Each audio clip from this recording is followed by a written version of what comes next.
Селям алейкум, здравствуйте. В прямом эфире телеканала «Милет» программа «Бызымак Кымыс. Наше право». Я ее ведущая Оксана Лобода. Сегодня мы поговорим о взносах на капитальный ремонт многоквартирных домов. А у нас в гостях директор АНО ЖКХ «Контроль» Анатолий Петров. Добрый вечер. Уважаемые телезрители, если у вас есть вопросы по этой теме, то прямо сейчас вы можете позвонить к нам в студию, и мы с удовольствием на них ответим. Может, также у вас есть какие-то предложения, мнения по обсуждаемой теме, то также вы сможете их озвучить. Анатолий Иванович, скажите, пожалуйста, если поговорить о взносах на капитальный ремонт многоквартирных домов, не секрет, что отношение крымчан к этому вопросу неоднозначное, у многих негативное. Как вы считаете, что нужно изменить в этой сфере для того, чтобы действительно мнение людей, отношение к этому вопросу, к взносам изменилось? Можно агитировать долго и нудно, и рассказывать о том, что каждый собственник – это ваша собственность, это ваше общее имущество, и вы сами должны следить за ним, вовремя ремонтировать. Государство понимает, что долго можно этим заниматься, но никогда это не случится. Поэтому было когда-то принято решение в Российской Федерации, что надо собирать деньги, назначать ремонты и все это организовать в такую систему. Система эта в Российской Федерации работает. Им, конечно, у них есть преимущество, то, что за первые годы бюджет Российской Федерации каждому субъекту помогал, и очень много домов было отремонтировано. И собственники, жители домов, они на примере ближайшего соседнего дома видят, что эта система работает, и действительно наглядный пример. У нас пока что, к сожалению, это не очень хорошо. Но уже примеры есть. Уже сотни домов все-таки отремонтированы. Отремонтированы кровли, заменены лифты. Что входит в капремонт? Капремонт – это первое, конечно, всегда самое сложное – это кровля. Второе – это самый опасный предмет в доме – это лифт, у кого они есть. Это фасад. И обязательно, конечно, сети, которые тоже находятся уже в таком состоянии очень плачевном. И там где-то требуется ремонт фундаментов. Вот эти основные элементы, которые необходимо ремонтировать. Если поговорить касательно деятельности регионального фонда капитального ремонта многоквартирных домов Республики Крым, я знаю, что они также отчитываются о своей деятельности, в том числе на общественном совете при Министерстве ЖКХ, куда вы входите. Насколько эффективна их работа на сегодня и осваиваются ли средства в достаточном размере? Ежегодно фонд капремонта, он должен актуализировать свою программу, должен подтвердить, какая цена собираемая, эти 6,16 знаменитые, которые люди все знают, которые знают.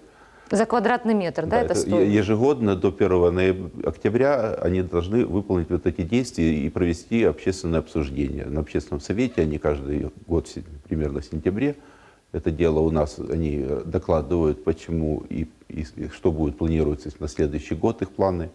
Мы это обсуждаем, даем им свои рекомендации. Ваша рекомендация какая? Оставлять тот же тариф? Первый вопрос – это всегда вопрос цены. Сколько будет стоить взнос за квадратный метр. Пока что он остается на том же уровне, хотя если кто помнит, первый раз была цена намного больше.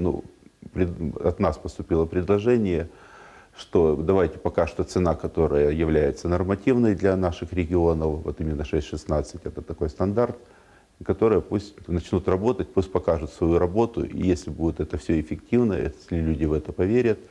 И надо понимать, что это минимальный взнос. И есть два способа накопления. Это общий котел, куда платят все вместе, и есть спецсчета, которые дома отдельные могут открыть себе, провести собрание и открыть свой спецсчет. Давайте мы еще вернемся, сейчас более подробно расскажем, что это такое, чтобы наши телезрители поняли, и как это сделать, кто имеет право открыть спецсчет. А пока послушаем вопрос от наших телезрителей. Добрый вечер. Задавайте ваш вопрос, мы вас слушаем. Да, у меня вопрос такой. Почему фонд, я задаю вопрос,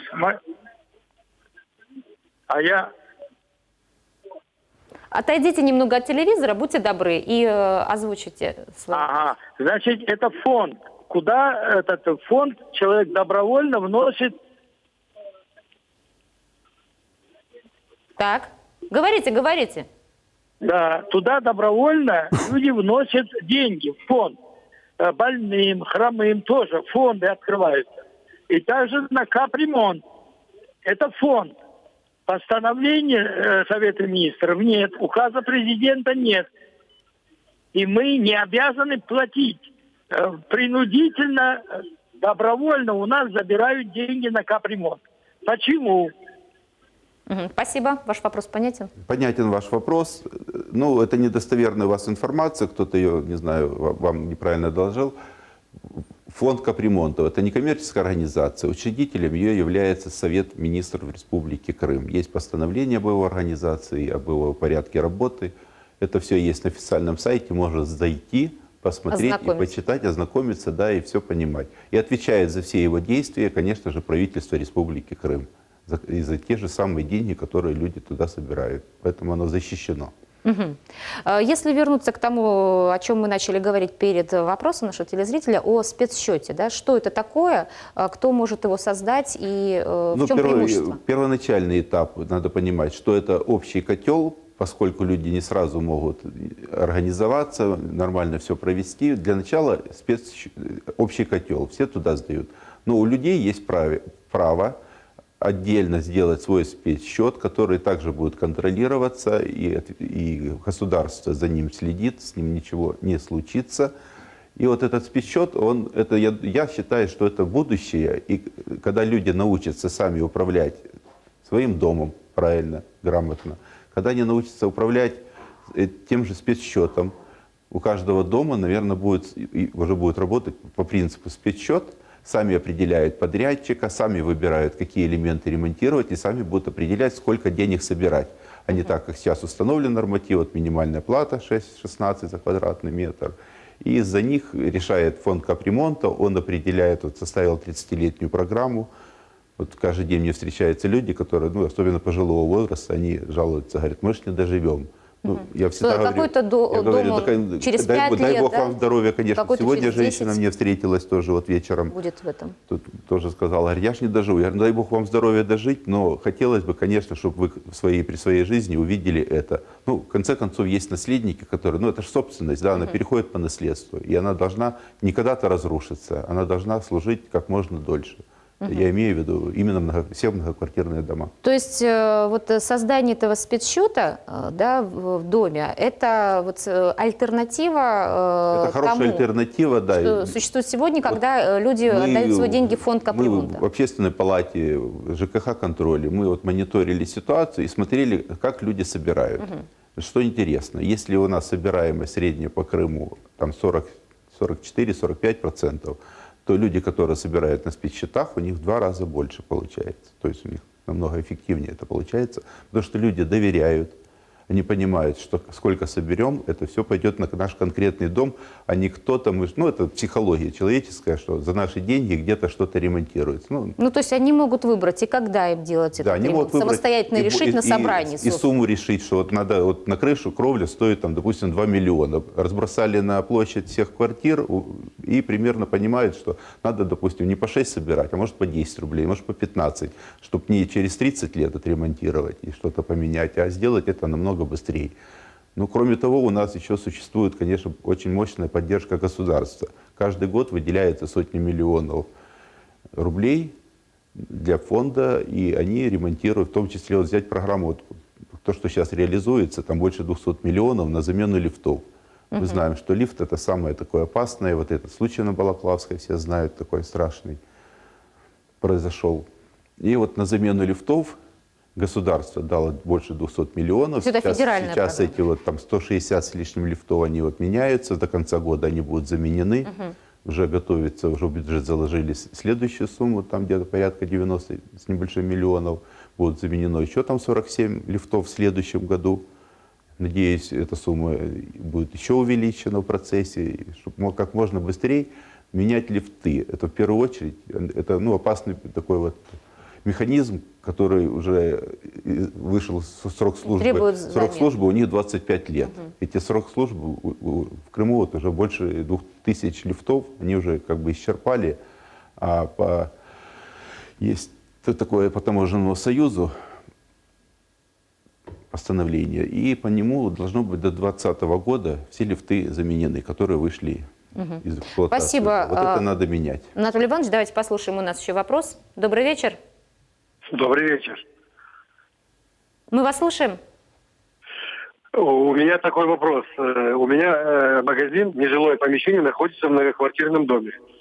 2 магазина. И, значит, мне все это время не приходили никаких квитанций. Вот, я поехал, нашел место, адрес, где начисление сети происходит, это город Саки. Значит, мне там все расчеты дали, я оплатил полностью под ноль. Все, никаких долгов у меня нет. Но почему-то мне начисляют меня.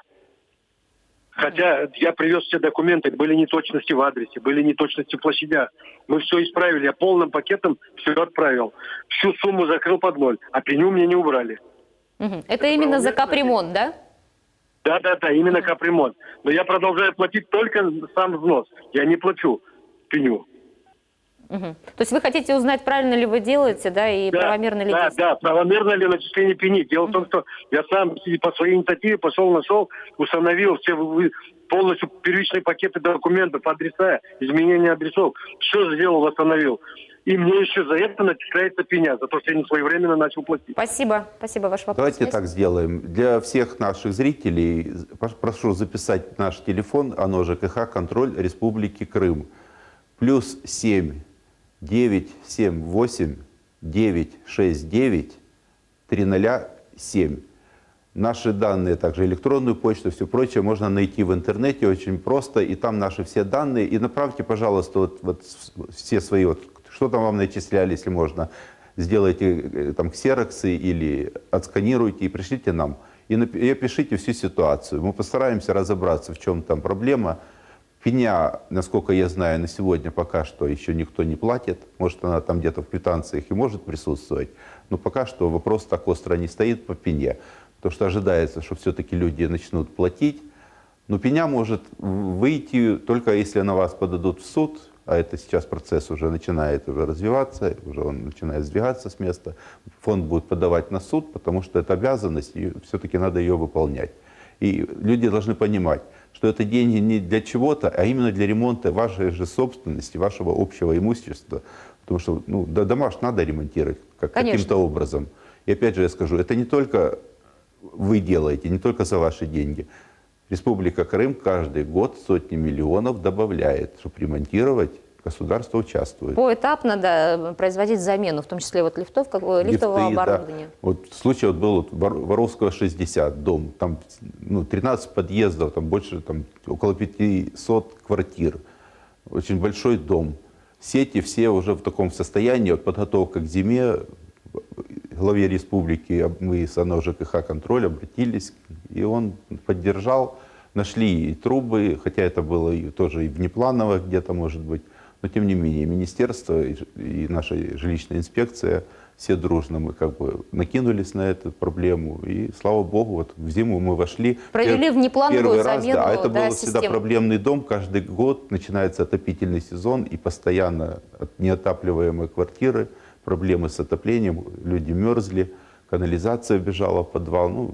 Было ужасно все. Анатолий Иванович, что касается спецсчетов, да, чтобы акцентировать на этом внимание телезрителей, то есть это действительно было долгожданное такое нововведение, да, не сразу получилось его использовать на территории Республики Крым. Да, у нас в ЖКХ «Контроль» есть методичка. К нам будете обращаться, мы всегда даем свои методики. Есть методическое наше такое указание, как открыть спецсчет. Он есть у нас на сайте тоже. Кто имеет право открыть? Какая форма управления? Мы вели большую агитационную работу, объясняли людям, что это такое. Но вот пришел апрель, и в Российской Федерации с целью защитить вот эти деньги, а можно было открывать в разных банках. И Российская Федерация посмотрела, что надо защитить деньги, которые собираются собственниками. И для этого они взяли и подняли границу того банка, чтобы это был банк надежный, крепкий, мощный, сильный, и подняли границу до 200 миллиардов уставного капитала, который в банке.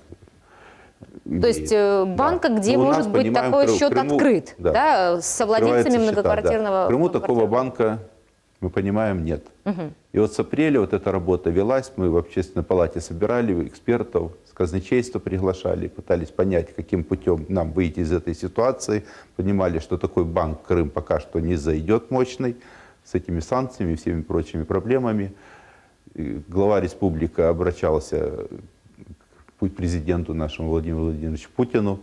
Было дано поручение Козаку, они вот продумали, как вот выйти из этой ситуации. И вот буквально 1 декабря такое постановление правительства появилось, и могу всем крымчанам, ну, хорошая весть, теперь уже можно дальше идти, спецсчета уже можно открывать. Ну, сейчас понимаем, что должны эти организационные, там подзаконные какие акты появиться, чтобы банки начали это работать. Но я думаю, уже в ближайшее время уже... Ну, в начале года наверняка уже наш, это... Как минимум РНКБ может продолжить эту работу. Он и открывал, собственно говоря. Форма управления домом при этом имеет значение? То есть это должно быть обязательно ТСЖ или что-то другое? Или нет? Или при управлении управляющей компанией также можно открыть спецсчет на капремонт? Способ управления абсолютно не влияет. Каждый многоквартирный дом может открывать такой спецсчет. Самое главное, чтобы жильцы сами это поняли, чтобы был совет дома, был председатель совета дома, был оформлен протокол о переходе на спецсчет. Протокол собрания. И опять же, я говорю, у нас на сайте висит методичка, здесь мы с вами полностью не сможем все рассказать. Да? Поэтому лучше зайти туда. Можете обращаться к нам, кто сможет в Симферополе и близко к нам на Киевскую 1А приходить. Мы там все вас проконсультируем, все расскажем. Также мы будем в ближайшее время выезжать во все муниципальные образования, собирать активистов жилищных, местной администрации, МУПы. И проводить разъяснения. Да, управляющим организациям будем это разъяснять, рассказывать, потому что это действительно, на мой взгляд, хотя, конечно, меня некоторые обижаются, там, в том же фонде, потому что это деньги, мы понимаем, уходят от них. Но я считаю, что это самая лучшая форма и самая надежная. И тем не менее, и даже на копейку, я думаю, вот вложенных денег, когда люди сами определяют подрядчика, сами думают, как лучше сделать, сами лучше проконтролируют, мы понимаем, за своими деньгами уже точно будет контроль лучше. И эти деньги более будут эффективно использоваться, и качество потом намного дольше прослужит. Спасибо. У нас есть звонок, давайте послушаем. Добрый вечер. Задавайте ваш вопрос. Здравствуйте. Здравствуйте. Я проживала с мамой. У меня мама инвалид 1 группы, участник войны. И плюс еще около 88 где-то так вот лет ей было. Вот. Она лежачая, 3 года она лежала. И сколько я не обращалась в этот капремонт, чтобы учли эти льготы, вот моя мама, она лежачая. Доход наш 24 тысячи был, у меня 8 тысяч пенсия, а остальное вот инвалидное. И каждый раз, когда я не говорила, что ну сделайте как-то, я буду платить, но у меня нет денег, и льготы учтите моей мамы. Вот теперь мама моя умерла 2 месяца назад. И что мне делать? Вот у меня пенсия нищенская, они мне начислили там со всеми процентами, с пеней, со всем, и требуют... То есть льготу вот по возрасту вашей мамы не учли, да, при начислении вот... Вообще не учли, нет, да. Средств. Я говорила, посмотрите в эту базу ЖКХ, она действительно льготник, инвалид 1 группы, уже под 90. Вот 2 месяца назад уже маме 90 лет исполнилось в сентябре, и она через 2 недели умерла. А мне все присылают. Спасибо. Спасибо, ваш вопрос ясен. Смотрите, льготы, они не только по возрасту. Да, то, что есть льгота, мы знаем, это не льгота, даже компенсация. То, что по возрасту на 70 лет, да? 70 лет 50%, 80, больше 80, это там 100%. Но это для одиноко проживающих. Но есть очень там целый ряд льгот, которые именно через Министерство соцзащиты там предусмотрено тоже, там, ну, порядка, я не помню, ну, 10, там, даже больше 10 различных вариантов льгот.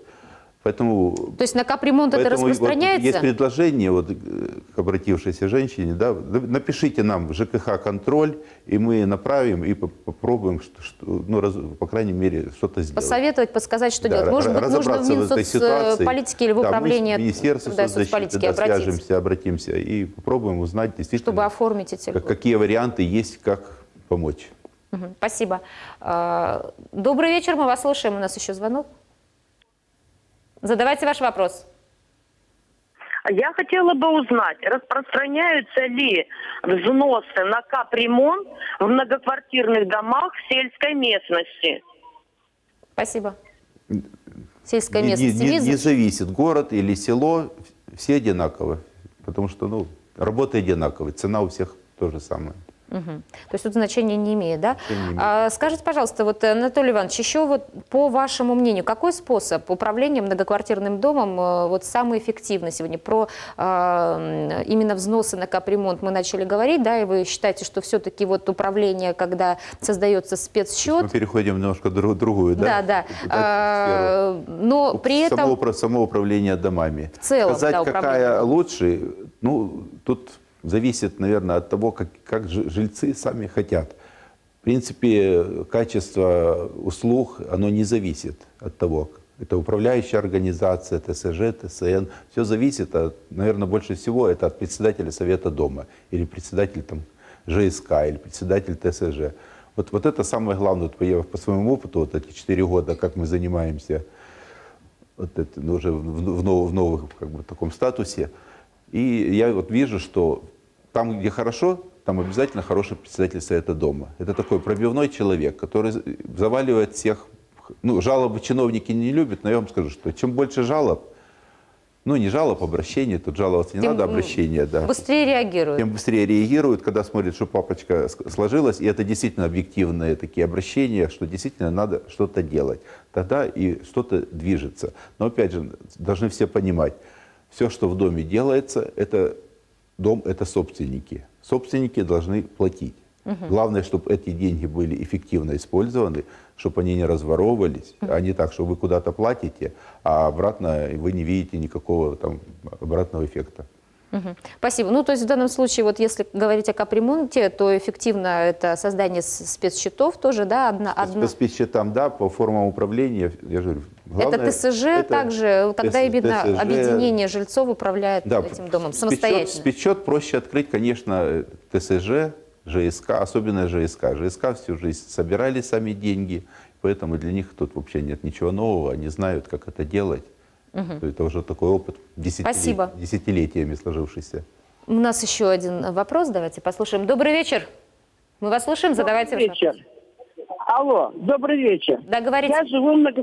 Я живу в многоквартирном доме по улице Кантар 3. Слушаете меня, да? Да, да. В многоквартирном доме по улице Кантар 3. Да. Этот дом сдавали в декабре 2014 года. Так. Вы отойдите от телевизора и не слушайте себя, а просто продолжайте говорить, потому что у нас эфирное время идет. Отошла от телевизора. Так, лифт у нас стал... Выслушайте, пожалуйста. Лифт у нас стал работать с сентября 2016 года. И каждый ежемесячно в третьем подъезде, я про третий подъезд говорю, ежемесячно по 5-6 раз лифт выходил из строя. Его периодически ремонтировали. Теперь уже 4-й месяц, как лифт не работает. Мастера сказали, Вера Лифт нас обслуживает, сказали, что может быть несчастный случай, поэтому совершенно отключили лифт. Мы уже 4-й месяц ходим пешком. Лифтом не пользуемся. Мы обращались в управляющую компанию.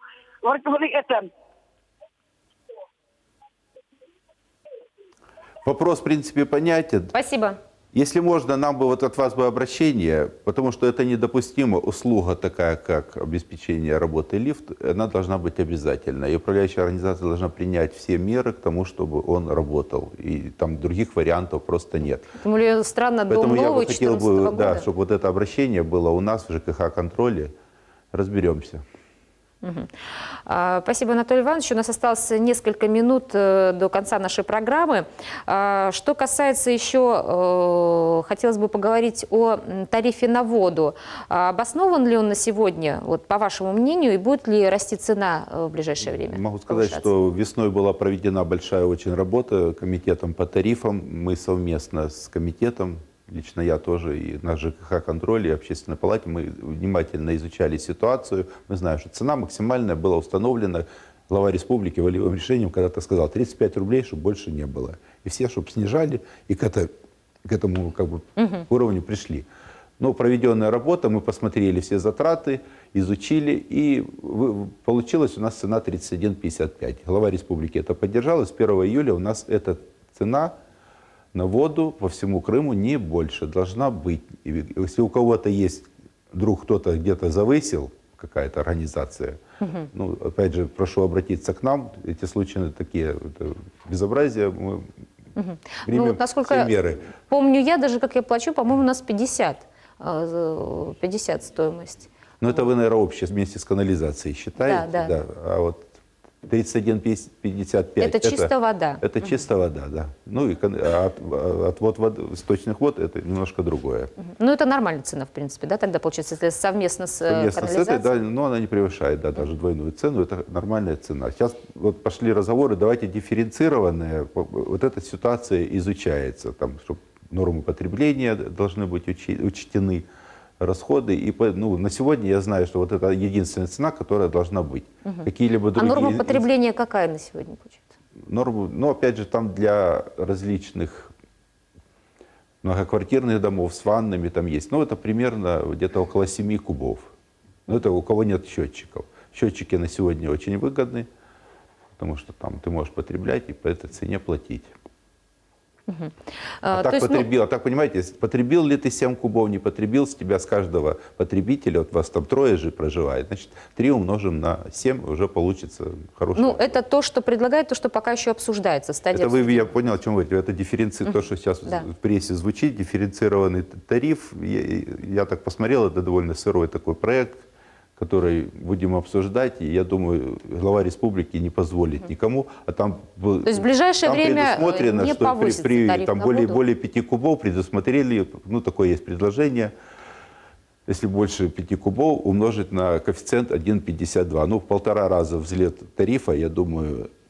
Это не поддержит, и тем я знаю более точно, что глава люди республики намылит шею. Отреагируют тоже негативно, потому что и так достаточно высокая стоимость. Мы не допустим этого. Спасибо большое, Анатолий Иванович, за интересную беседу, рекомендации и советы для наших телезрителей. Я желаю вам удачи в вашей работе, и чтобы действительно вот таких каких-то проблемных вопросов становилось меньше, люди понимали, знали, как действительно защитить свои права в сфере ЖКХ и эффективно управлять многоквартирным домом в том числе. Я напомню нашим телезрителям, что мы сегодня говорили о взносах на капитальный ремонт в многоквартирном доме, а также о тарифе на воду и способах управления многоквартирным домом. У нас в гостях был директор ОНО ЖКХ «Контроль» Анатолий Петров. У меня на этом все. Я прощаюсь с вами ровно на 1 неделю. В следующую пятницу в 19:00 мы с вами снова встретимся. Так что смотрите нас, задавайте вопросы. А пока я желаю вам хороших выходных и не переключайтесь. Всего вам доброго.